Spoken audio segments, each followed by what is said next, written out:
that you expected? Yeah, I mean it was recent, so I know it went well, and really don't have much else on his. I've seen him a few times around the building. What are your biggest sources of optimism going into 2015? A lot of negative. What's your source for optimism right now? One, the changes on the offensive staff we're very optimistic about. Personally, I spoke on this when we hired Flip. That I'm very rejuvenated. I think we are as a coaching staff. The opportunity to to self-assess and look to get better for me to immerse myself on the offensive side. Feel very positive about it. Defensively, we're a year into the system. We know our players much better.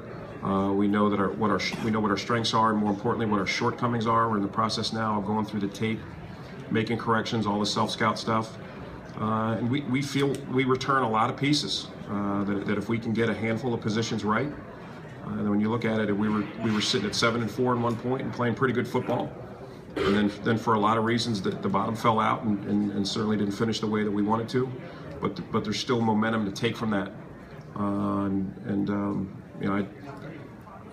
you'd be surprised at how positive the feelings are, not just in the coaching area, but around the building about the Browns moving forward. I know that feeling's not shared by many outside of the building, but if I had to choose one, that's how I would prefer it to be. Mike, Jimmy said that with all this stuff that's going on with the texting and all the controversy of the last month, he said he was probably the calmest person about all the stuff that was going on. How did you maintain that kind of even keel? And obviously some of it's bothered you, but why do you think he said that? Well, I just think as a coach, especially as a head coach, when you're in a leadership position, you can't get overly emotional. You can't overreact to things, and I just feel like I've always had the ability to compartmentalize. And when you're in a game week, you don't have much time other than focusing on the current opponent to worry about much anyway. So, like I said, when you're in that in-season mode, each week is like in its own box, and then you're on to the next one. Have you had a crazier month though? I mean, you talked all about your dad and stuff, but have you had a month like this where so many things happen? You're talking about the last month of the season, or the last since we last saw you at the end of the season. No, I think a lot of positives come from the last month. I know Jimmy spoke about the retreat that we all went on, and we came out of it much better as an organization, much more on the same page. I think in year one you end up kind of flying by the seat of your pants a little bit and feeling your way, and year two you get to settle down and take a look back at year one.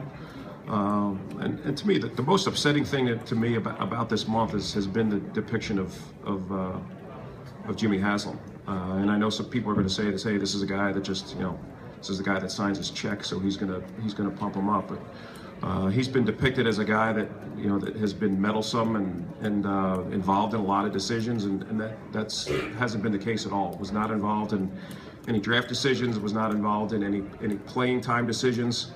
That he's been the ultimate.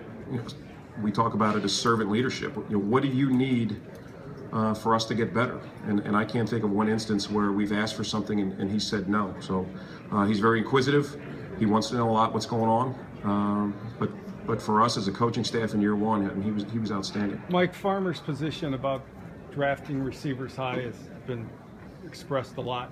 How do you feel about that? Can the new coaches influence him that you need a receiver who can make big plays? Well, what we did when the season ended, and we had to do it again this year on offense, was go through each position, kind of give the position attributes. In Flip's offense, what's he looking for in an X receiver? What's he looking for in a slot? What do the tight ends look like? What does the fullback look like? So it's a situation where we give them the information of what we're looking for. We prioritize our needs, and then we go on from there. I think history shows that receiver's the one position where you don't necessarily have to find them high in the draft. But I know we'll set the draft board up based on value and hope we're getting great value at every pick. Thanks, Coach. Would you be in favor of your reviews being expanded to include pass interference? Yeah, that's something I know I filled out the survey on. Our staff was a little bit mixed on it when it's something that's that subjective, but I know we'll get into a lot more discussion down at the owners' meetings on that as coaches.